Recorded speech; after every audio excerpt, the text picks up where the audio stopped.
ଝାରସୁଗୁଡ଼ା ସ୍ଥିତ ଜିଲ୍ଲା କଂଗ୍ରେସ କାର୍ଯ୍ୟାଳୟଠାରେ ଆଜି କଂଗ୍ରେସର ନବନିଯୁକ୍ତ ସଭାପତି ସୁବ୍ରତ ପ୍ରଧାନଙ୍କୁ ସମ୍ବର୍ଦ୍ଧନା ଦିଆଯିବା ସଙ୍ଗେ ସଙ୍ଗେ ରାଜ୍ୟର ମୁଖ୍ୟମନ୍ତ୍ରୀ ନବୀନ ପଟ୍ଟନାୟକ ଓ 5T ଅଧ୍ୟକ୍ଷ ଭିକେ ପାଣ୍ଡିଆନଙ୍କ ପୁତୁଳା ଦହନ ତଥା ବିଜେପି ବିଜେଡିକୁ ବିବାହ ମଧ୍ୟ କରାଯାଇଛି।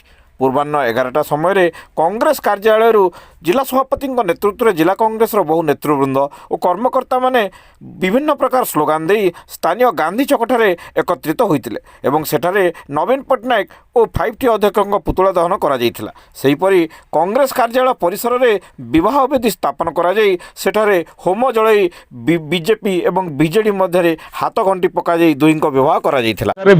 ବିଜେଡି ସରକାର ଅଛି, କେନ୍ଦ୍ରରେ ବିଜେପି ସରକାର ଅଛି আর ସେମାନେ ଲୋକଙ୍କୁ ଭୁଆ ବୁଲୁଛନ୍ତି ଯେ ଆମେ ଦୁଇଟା ଅଲଗା ଅଲଗା ଦଳ, କିନ୍ତୁ ଓଡ଼ିଶାରେ ବିଜେପି ଓ ବିଜେଡି ମିଶିକିରି ସମସ୍ତେ ମିଶିକିରି ଶାସନ କରୁଛନ୍ତି ଆଉ ଲୋକଙ୍କୁ ଭୁଆ ବୁଲୁଛନ୍ତି। କାହିଁ ଆମର ରେଲୱେ ମିନିଷ୍ଟର ଯୋଉ ହେଇଛନ୍ତି ସେଟା ଉଦାହରଣ। ସେଇଥିପାଇଁ ଏଟା ଲୋକଙ୍କୁ ଆମେ ଜଣେଇବା ପାଇଁ ବିଜେଡି ବିଜେପିର ଝାରସୁଗୁଡ଼ା ଜିଲ୍ଲା କଂଗ୍ରେସ କାର୍ଯ୍ୟାଳୟଠାରେ ଅନୁଷ୍ଠିତ। କ'ଣ ପ୍ରଭାବ ପଡ଼ିବ ନିର୍ବାଚନରେ?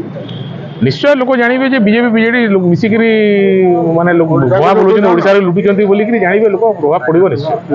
କେଉଁ ଦୁର୍ନୀତି କରୁଛନ୍ତି ବୋଲି ଆପଣ ପ୍ରମାଣ ଦେଇପାରିବେ? ଦୁର୍ନୀତିରେ କୋଉ ଦୁର୍ନୀତି କହିବେ? ସବୁଥିରେ ଦୁର୍ନୀତି ଅଛି, ମାନେ ଓଡ଼ିଶା ସାରା ଦୁର୍ନୀତି ଅଛି। ଆପଣ ଯୋଉ ଜିନିଷ ଦେଖନ୍ତୁ ସେଥିରେ ଦୁର୍ନୀତି ଅଛି, ଯାହା ବି ଦେଖିବେ ତା ଦେହରେ ଦୁର୍ନୀତି ଅଛି। ଦେଖନ୍ତୁ ଆଜିର ମୁଖ୍ୟ ଉଦ୍ଦେଶ୍ୟ ଆଜି ଖାଲି ଝାରସୁଗୁଡ଼ା ନୁହେଁ, ସାରା ଓଡ଼ିଶାରେ ପାଣ୍ଡିଆନ ଏବଂ ନବୀନ ପଟ୍ଟନାୟକର କୁଶପୁତ୍ତ ଲେଖା କଂଗ୍ରେସ ଦାହ କରୁଛି। ଏଥିପାଇଁ ସେମାନେ ଆଜି ଓଡ଼ିଶାକୁ ବିକ୍ରି କରିଦେଲେନି, ଓଡ଼ିଶାକୁ ଗରିବରୁ ଗରିବ କରିଦେଉଛନ୍ତି। ବର୍ତ୍ତମାନ ନବୀନ ପଟ୍ଟନାୟକ କେବଳ ତାମିଲକୁ ବିକ୍ରି କରୁଥିଲା, ବର୍ତ୍ତମାନ ରାଜସ୍ଥାନ ଉପରେ ମଧ୍ୟ ସେ ଆଖି ପକାଇଲାଣି। ରାଜସ୍ଥାନରୁ ଆମଦାନୀ କରିଥିବା ନେତା ଅଶ୍ୱିନୀ ବୈଷ୍ଣବଙ୍କୁ ପୁଣି ଥରେ ସେମାନେ ସପୋର୍ଟ କରୁଛନ୍ତି। ତେଣୁ ସମସ୍ତ କଂଗ୍ରେସ କର୍ମୀ ଏକଜୁଟ ହୋଇ ଲୋକମାନଙ୍କୁ ବାର୍ତ୍ତା ଦେଉଛନ୍ତି ଯେ କଂଗ୍ରେସ একমাত্র বিকল্প যে ভারতের সংবিধানকে বঞ্চাই পারিব, ভারতকে গণতন্ত্রকে রক্ষা করিব। তো আমার সারা রাজ্যকু ওড়িশাকু এই দুই দল বিজু জনতা দল এবং বিজেপি দুইজন যাক মিশিকি ওড়িশা রাজ্যকু পুরা চরম সীমার পৌঁছাই দেলে। আপনার দেখুন স্বাস্থ্য ব্যবস্থা আরম্ভ করি শিক্ষা ব্যবস্থা পর্যন্ত সবুথে দুই জন যাক শাসক দল এবং মুখ্য বিরোধী দল হয়ে এমানে সেই রাজ্যকু পুরাপুরি মানে বিক্রি করেদেলা ভাবে সমস্যা মানে সময় আসিগলানি। এবং আজি আমি যে কুশপুত্তলিকা পুতলিকা দাহ কলু তাহা পাণ্ডিয়ান বাবুঙ্কর এবং মাননীয় মুখ্যমন্ত্রীঙ্কর কুশপুত্তলিকা দাহ কলা। কারণ হল এই দুইজন যাক যাহা করছেন তাকে বিজেপি মুক্ত সমর্থন করুচি। আপনার দেখুন যে লোকঙ্কর যে জনতাঙ্কর যে মৌলিক সুবিধা শিক্ষা স্বাস্থ্য এবং গমনাগমন আরম্ভ করি নিযুক্তি তাহা পুরাপুরি ভাবে আপনার দেখুন পুরা খরাপ হয়ে গলানি। দেশের পরিস্থিতি আম রাজ্যর পরিস্থিতি এমানে সব মাগଣା ଦେଇକିରି ପିଲାଙ୍କୁ କଲେଜରେ ଯେମିତି 5T ପ୍ରୋଗ୍ରାମ କରୁଛନ୍ତି।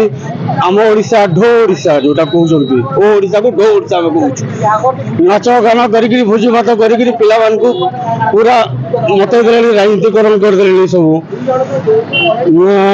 SHG ଗ୍ରୁପ ନେଇକିରି ସବୁ ମାଗଣା ଟାଇପ୍ର କରି ବସିଲେଣି। ମାନେ ଏମାନେ ଯଦି ଭଲ କାମ କରୁଛନ୍ତି ଏମାନେ ପ୍ରଚାର ପ୍ରସାର କାମ ଉପରେ କରନ୍ତୁ। ଏ ଯୋଉ ଦେଇକିରି ଲାଞ୍ଚ ଦେଇକିରି ସମସ୍ତଙ୍କୁ ପିଲା ଛୁଆ କଲେଜ ସ୍କୁଲର ପାଠ ପଢ଼ା ସରିଗଲାଣି, ସ୍ୱାସ୍ଥ୍ୟ ବ୍ୟବସ୍ଥା ସରିଗଲାଣି। ସବୁ ଖାଲି ରଙ୍ଗ ମାରିକିରି 5T କାରବାର ଚଲେଇଛନ୍ତି ଏମାନେ। ତା ଲାଗି ଆମେ ପାଣ୍ଡିଆନ ଆଉ ନବୀନ ପଟ୍ଟନାୟକର କୁଶପୁତ୍ତ ଦାହ କରୁଛୁ। ଏମାନେ ଗୋଟେ ପାଣ୍ଡିଆନ ତାମିଲ বিভিন্ন স্কুল কলেজে দেখিବାକୁ ମିଳିଛି ଯେ ଅଶ୍ଳୀଳ ମାନେ ନୃତ୍ୟ ହଉଛି କହିଲି ପୁରା ଶିକ୍ଷା ବ୍ୟବସ୍ଥାକୁ ମାନେ ପୁରା ଚର୍ମରେ ଦେଲେଣି। ପୁରା ଶିକ୍ଷା ବ୍ୟବସ୍ଥାଟାକୁ ଦୁର୍ସାତ କରିଦେଲେଣି। ପିଲା ଛୁଆ ଯୋଉମାନେ ପାଠ ପଢୁଛନ୍ତି ଭଲ ଭବିଷ୍ୟତ ଲାଗି କଲେଜ ସ୍କୁଲ ଯାଉଛନ୍ତି, ସେମାନଙ୍କର ଭବିଷ୍ୟତ ଅନ୍ଧକାର ହେଇଗଲାଣି। ସେମାନେ ଜାଣିପାରୁନାହାନ୍ତି ଆମେ ଭଲ କରୁଛୁ କି ଖରାପ କରୁଛୁ। ପୁରା ପ୍ରଶାସନ ଗଭର୍ଣ୍ଣମେଣ୍ଟ ପୁରା ଲାଗିକିରି ତାଙ୍କୁ କାର୍ଯ୍ୟରେ ନିୟୋଜିତ କରୁଛି। ତାଙ୍କୁ ନହେଲେ ସେମାନଙ୍କୁ ପରସେଣ୍ଟେଜ ମାର୍କ ଦେବୁନୁ କହୁଛନ୍ତି। ତାଙ୍କୁ ଅଯଥା ତାଙ୍କୁ ହଇରାଣ କରୁଛନ୍ତି। ଉପସ୍ଥାନ ନେଇକିରି ବସ୍ରେ ନେଇକିରି ଏମାନଙ୍କୁ ନାଚ ଗାନା କରେଇକିରି ଭୋଜି ଭାତ ଦେଇକିରି ଆପ୍ୟାତ କରୁଛନ୍ତି। ମାନେ ଶିକ୍ଷା ବ୍ୟବସ୍ଥା ପୁରା ଚରମରେ ଗଲାଣି। ପୁରା ଇଏରେ ରାଜ୍ୟ ସାରା ସ୍ୱାସ୍ଥ୍ୟ ସବୁ ଇଏ ହେଇଗଲାଣି। ସ୍କୁଲ କଲେଜ ଖାଲି ରଙ୍ଗ ମାରିକିରି ଏମାନେ ନୂଆ 5Tର କାର୍ଯ୍ୟକ୍ରମ କରୁଛନ୍ତି। ଯେତିକି ତାମିଲର ଠିକାଦାର ମାନଙ୍କୁ ସବୁ ଓଡ଼ିଶା ରାଜ୍ୟ ସାରା ବଡ଼ ବଡ଼ କାମରେ ନିୟୋଜିତ କରିଦେଲେଣି। ଲୋକାଲ ଠିକାଦାର କଣ୍ଟ୍ରାକ୍ଟର କେହି କାମ ପାଇବାର ଉପାୟ ନାହିଁ। ସେମାନେ ପେଟି ଟାଇପ୍ର କାମ କରୁଛନ୍ତି। ସବୁ ଦେଇକିରି ମାଗି ଯାଚିକିରି କାମ କଲା କରି କରୁଛନ୍ତି କାମ।